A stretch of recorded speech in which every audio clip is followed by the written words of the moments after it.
Today, I wanted to talk about something that's kind of old news, but I recently saw a Reddit thread about it, and it pissed me off because it made me remember that it existed. And that is the fall of the House of Usher by Mike Flanagan. Um, In October of 2023, Netflix released the newest adaptation by Mike Flanagan, which was basically a bunch of Edgar Allan Poe's short stories made into, this whole series that follows the House of Usher. And because of this Reddit thread that I saw, and the fact that Mike Flanagan has been tapped to create an adaptation for Carrie, I felt the need to just ask why. Um, who is trusting this man to adapt stories? I'm flummoxed. I'm flummoxed. I just don't understand it because I feel like I'm in some sort of alternate universe because I look on Rotten Tomatoes and I see that the critic rating for The Fall of the House of Usher is a 90% and the audience rating is an 81, and I just wonder, did they see something that I didn't? Is everyone else like, am I missing the genius of Mike Flanagan? Because I've watched his adaptions. I saw Hill House. I loved Hill House. There's like two plot points that I think are dog shit, but everything else, I love Hill House. And then I watched Bly Manor, and I was so excited because I was like, oh my gosh, Mike Flanagan knocked it out of the park with Hill House. We're going to get another like fun, like spooky, scary ghost story. And then Bly Manor was dog shit. I didn't watch Midnight Mass, but that wasn't an adaptation, so it's not really something to talk about here. And then The Fall of the House Usher came out, and I knew immediately, seeing the trailer, that it was going to be absolutely horrible. And it was. But people like to claim that it's good. I just don't get it.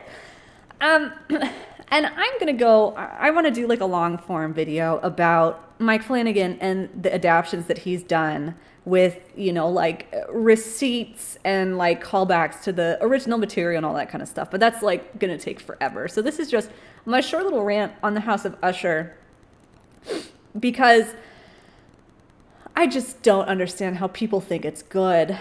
It's absolutely terrible writing. And it's funny to me because when I was doing research, I did like a little bit of research for this video for just like a reminder of how things did. I do think I like one episode in The Fall of the House of Usher. And it's an episode that Mike Flanagan didn't write. It's the only one. And everything else is garbage. It's trash. It's terrible. It's the worst thing I've ever seen. For those of you that have never had the displeasure of watching The Fall of the House of Usher, essentially it's an 8-episode miniseries about the Usher family, who are incredibly rich. And Roderick Usher is the patriarch, and he is the corrupt CEO of Fortunato Pharmaceuticals, who became rich as fuck due to ligadone, a drug that they created, which is an opioid. And in the show, they are being prosecuted for, contributing to the opioid epidemic in America.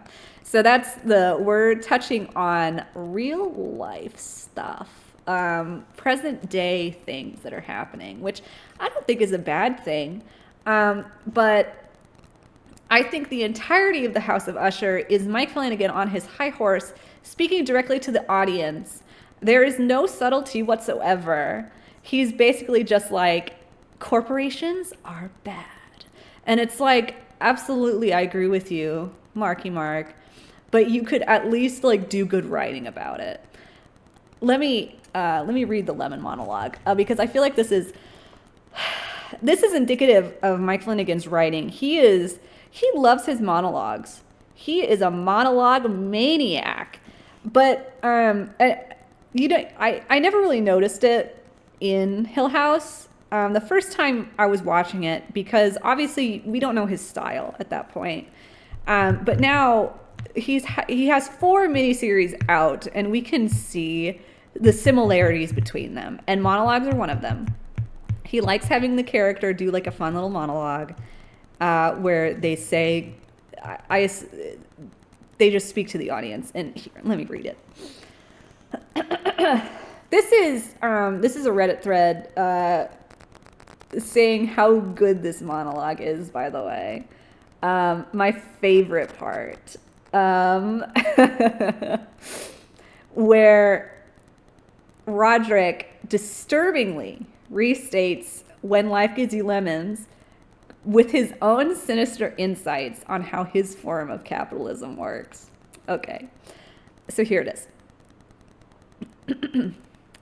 When life hands you lemons, make lemonade? No. First, you roll out a multimedia campaign to convince people lemons are incredibly scarce, which only works if you stockpile lemons, control the supply, then a media blitz. Lemon is the only way to say, I love you, the must-have accessory for engagements or anniversaries. Roses are out, lemons are in. Billboards that say she won't have sex with you unless you got lemons. You cut De Beers in on it. Limited edition lemon bracelets, yellow diamonds called lemon drops. You get Apple to call their new operating system OS Lemon, a little accent over the O. You charge 40% more for organic lemons, 50% more for conflict-free lemons. You pack the Capitol with lemon lobbyists. You get a Kardashian to suck a lemon wedge in a leaked sex tape. Timothy Chalamet wears lemon shoes at Cannes. Get a hashtag campaign. Something isn't cool or tight or awesome. No, it's lemon. Did you see that movie? Did you see that concert? It was effing lemon. Billie Eilish, OMG. Hashtag lemon. You get Dr. Oz to recommend 4 lemons a day in a lemon suppository supplement to get rid of toxins, because there's nothing scarier than toxins. Then you patent the seeds. You write a line of genetic code that makes the lemons look just a little more like tits, and you get a gene patent for the tit lemon DNA sequence. You cross-pollinate. You get those seeds circulating in the wild, and then you sue the farmer for copyright infringement when that genetic code shows up on their land. Sit back, rake in the millions, and then, when you're done and you've sold your lempire for a few $1 billion, then, and only then, you make some fucking lemonade. So I assume he really thought he said something there. I feel like that monologue is like a hidden, like, oh my gosh, that monologue belongs on I'm 14 and This Is Deep. That is, I'm sorry, that monologue is a cursory Google search on bad things that corporations have done. And the fact that it's kind of, this whole show is about how Roderick and his twin sister, Madeline, they did a bad thing. They made a deal with the devil in order to become rich and get what they wanted. And we see kind of the product of that, you know, all the bad things that they do. Roderick loses all of his children, and it's his fault, not just because of supernatural means, but also because of the pressure of his children who want to, you know, make him proud of them. And he's just like this hollow man, and he's in denial of the things that he's had to do in order to get where he is, and he hides things. I mean, Prospero, when Perry dies, the first child that dies that we see, it is 100% Roderick's fault because he allowed the company to put waste in the water tanks of this factory and then just leave it because they didn't want to pay for the disposal or handle, like, get with the EPA or whatever. And so, like, the fact that he acided and, like, melted, like, a bunch of people is literally his fault.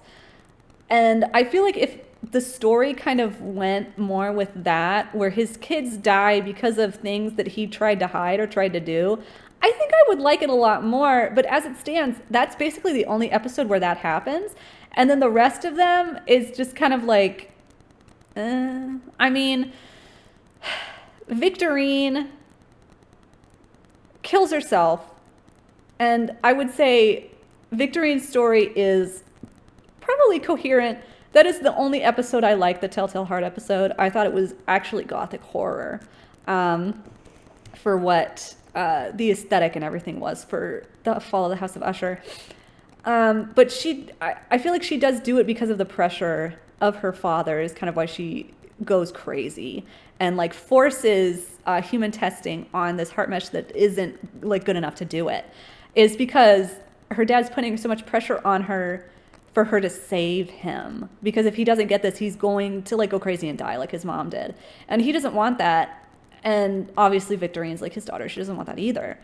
But all the other families, I mean, the children, I mean, Camille, I guess, sees Victorine as daddy's favorite because of the heart mesh. And so when she learns that it doesn't work, she wants evidence to, you know, basically show so that Victorine's not the favorite, air quotes, anymore.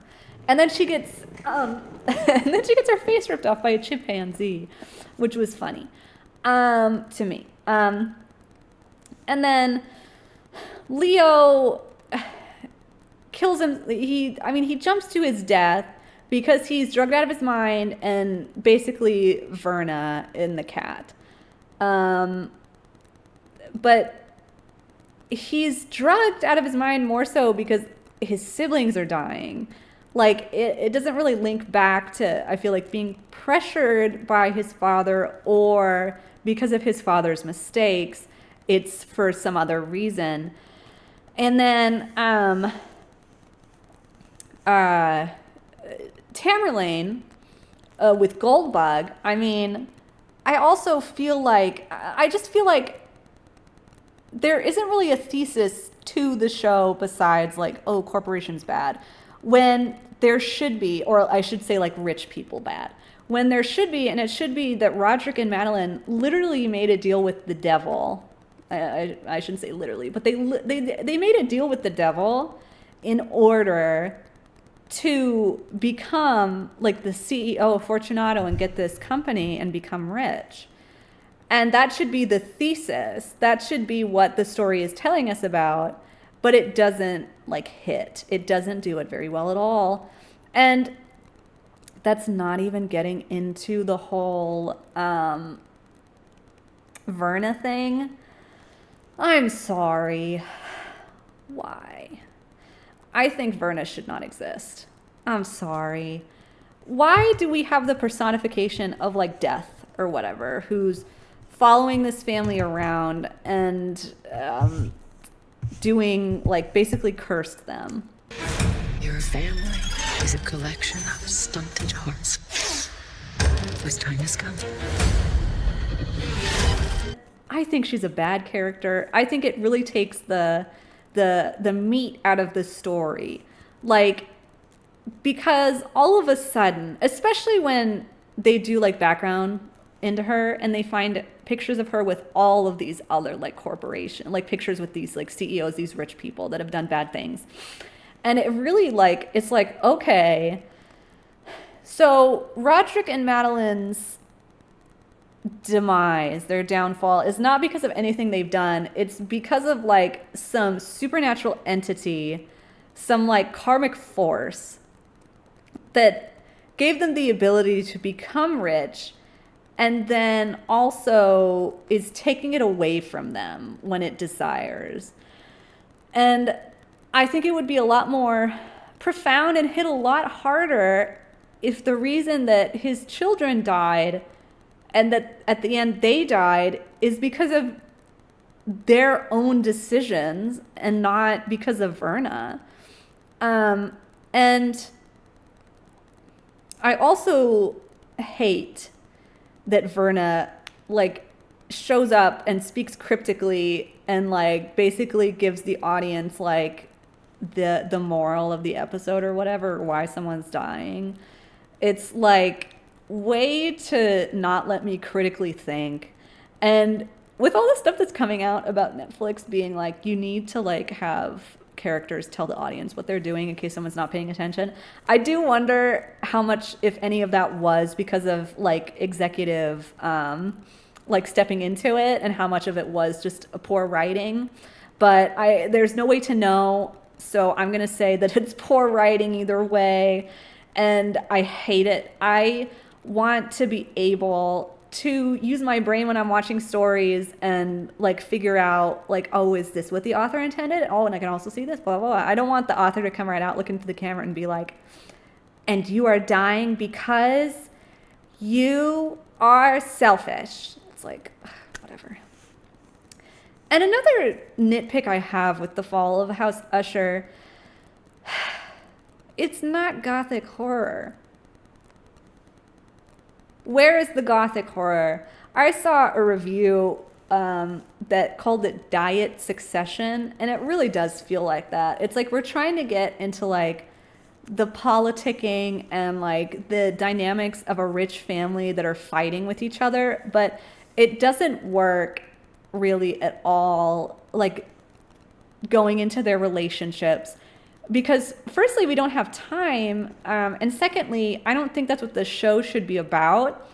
Because if you want it to be about how corporations are evil and they do what they have to do to get one up on people, and they don't care who they hurt to get there, that's what we should be focusing on, and not on like this rich family and like their kind of stuff. Like, you can go into their depravity, but I don't know, you need to be like strategic about it. And I don't think Mike Flanagan was strategic about it at all. I feel like, I think it needed several more passes in the editing stage to really tighten the story up and figure out where they were going with it.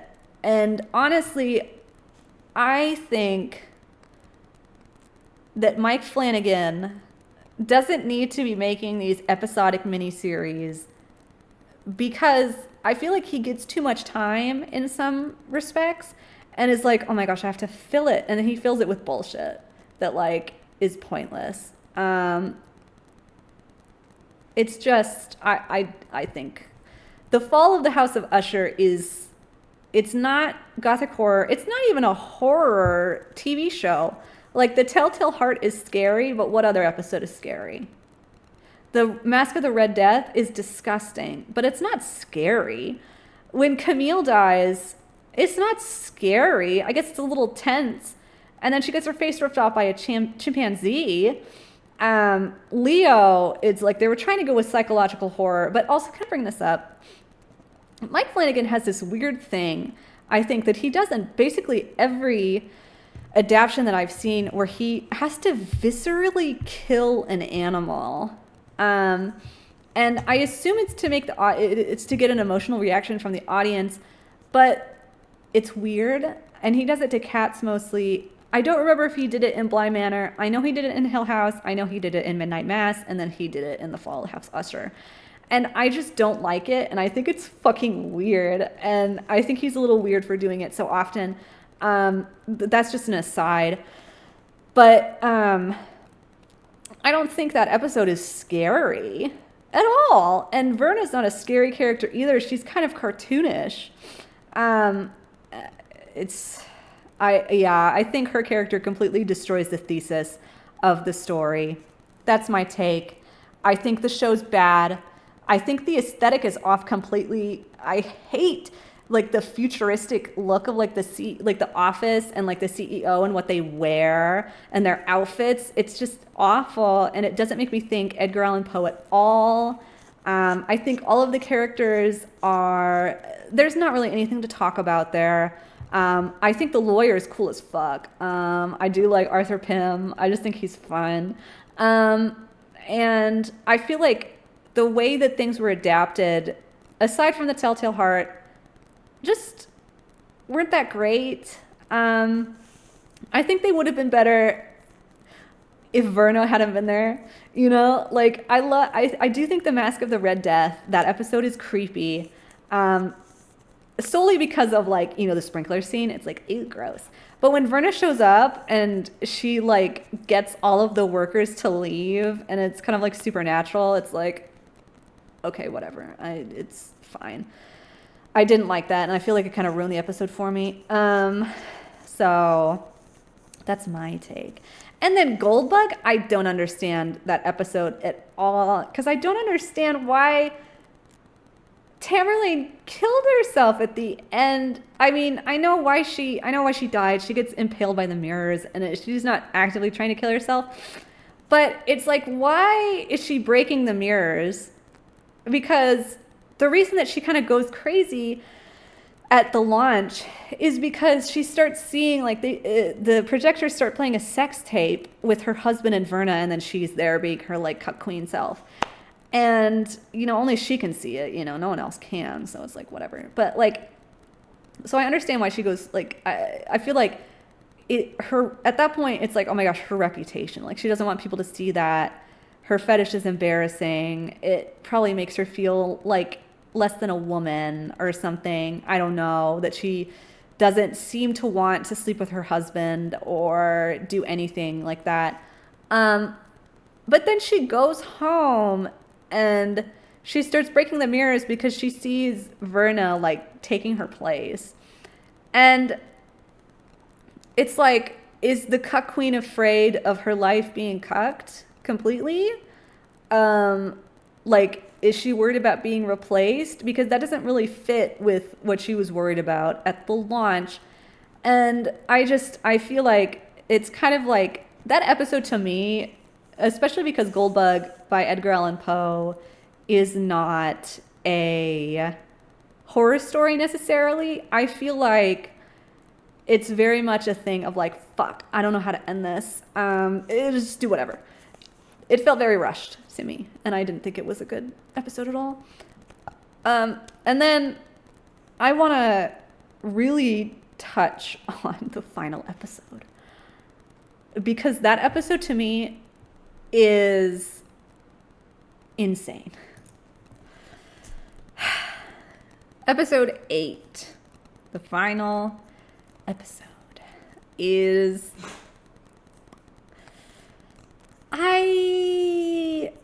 Okay, let's just talk about it. So in the very first episode of The House of Usher, basically what happens is that Roderick is at a funeral for his 3 oldest children, and he sees the rest of his children, a vision of them dead, and he says, it's time, you know? And he knows that this is it. And so he goes to his childhood home and he invites the U.S., I think, assistant attorney, so that he can confess basically everything, and die with some form of a clean conscience. And that's the start of the series. So everything that happens after that is kind of like a flashback of what went on those 2 weeks before he calls the attorney to his, you know, his house. And the final episode, we go back to him talking to the assistant attorney and kind of basically sharing all his crimes. And he does the little lemon monologue, and we're all supposed to be like, wow. And while he's there, you know, the attorney's like hearing stuff, and this is like a rundown ass like childhood home. Like, they don't live there. He's like just kept it, but like he doesn't upkeep it, I would say. And the attorney's like, what is that? And Roderick is just like, oh, that's just Madeline. She's in the basement. And it's like, okay. And for those of you that actually know the fall of the House of Usher, like the Edgar Allan Poe story, this is basically like 1-to-1. Like, Roderick and Madeline are twins in the fall of the House of Usher. Roderick invites the narrator to his house, and he says that his sister has passed and he's entombed her in the basement and she needs to be in there for 2 weeks before like they have like a burial or whatever for her.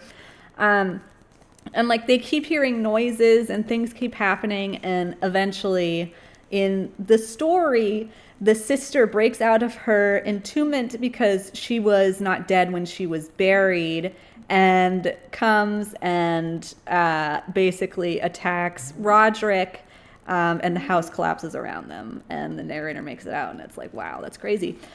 So this is basically a one-to-one, which isn't necessarily my issue with the story. It's more so how it's done, which is like, throughout the series, you're kind of teased with the fact that Madeline is like super into like Egypt stuff, like ancient Egypt stuff. Um,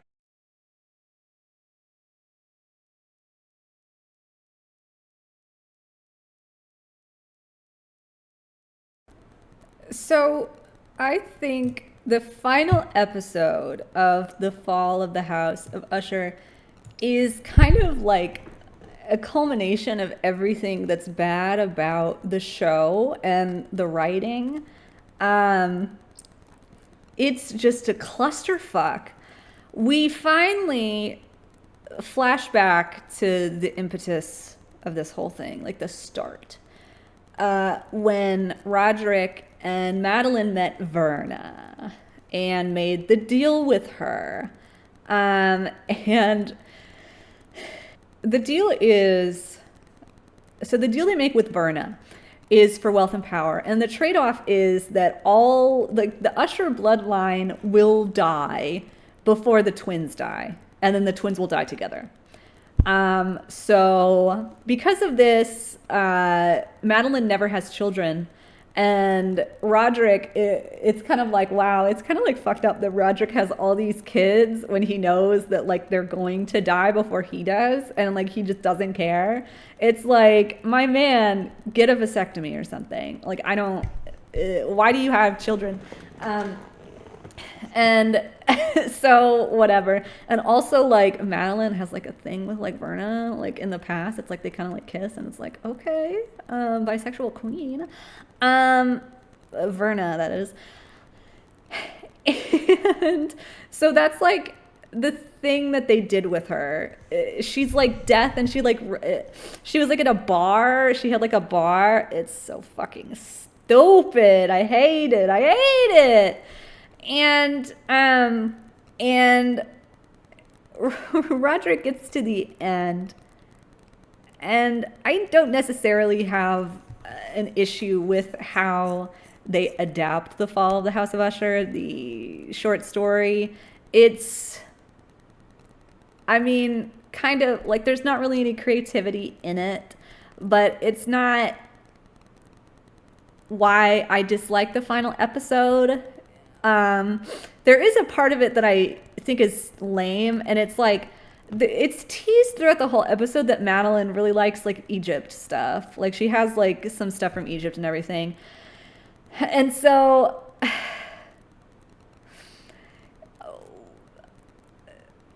in the final episode, when Madeline breaks out of the basement, she has been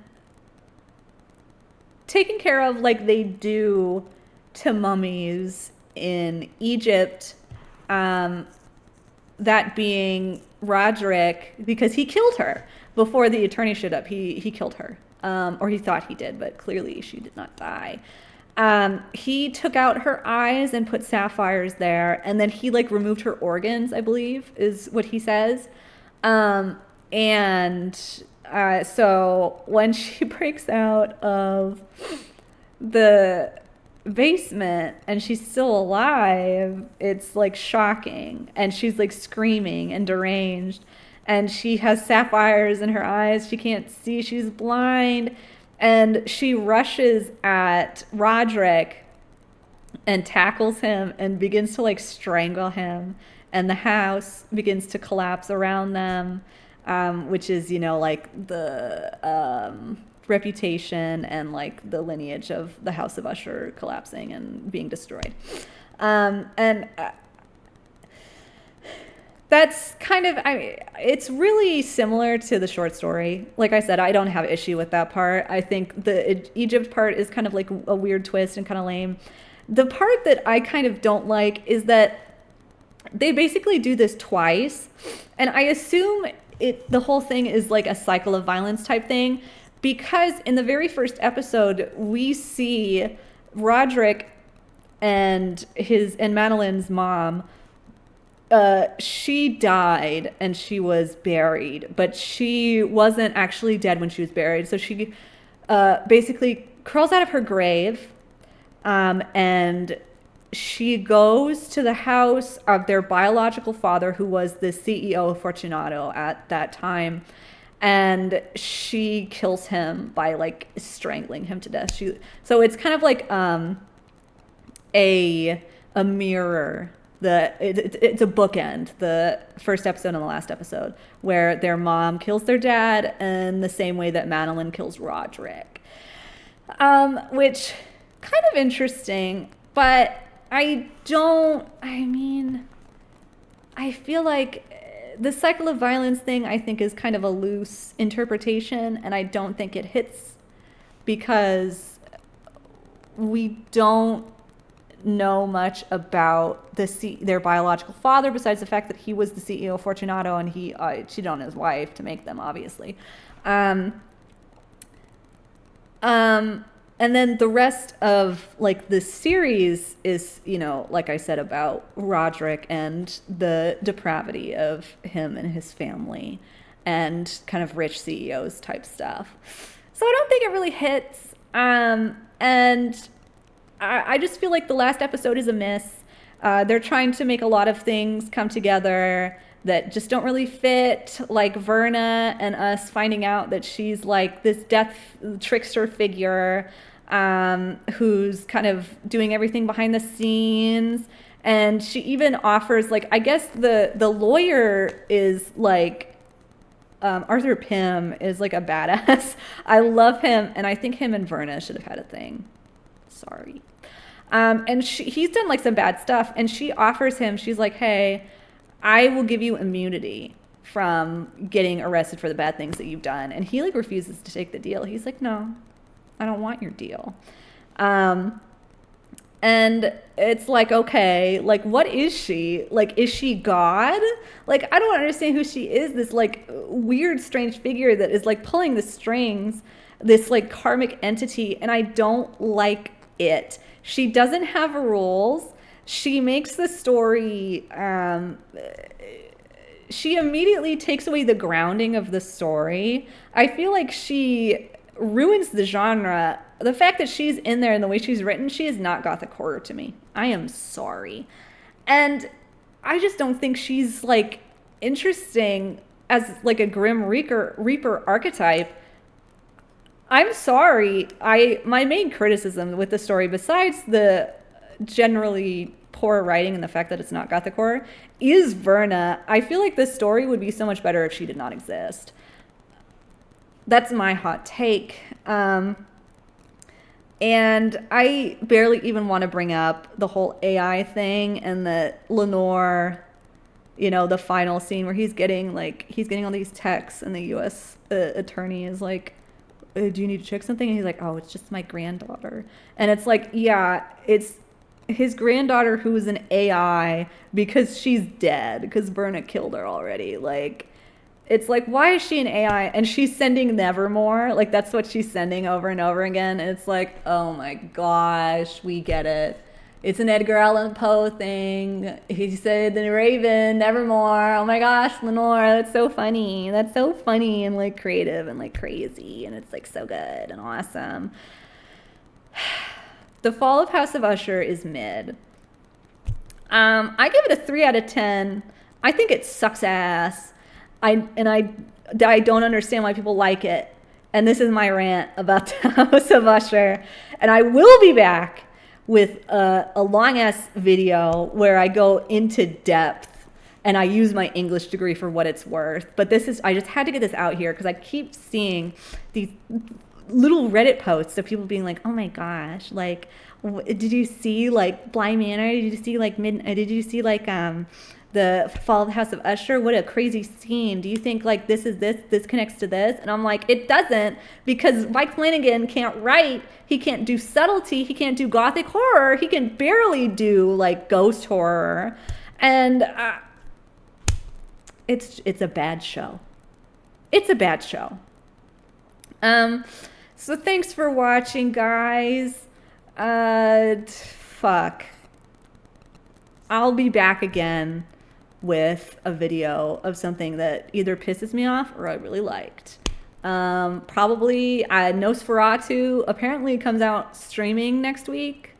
And I will be making a video on that because Nosferatu was my movie of 2024 and probably 2025. It was really good.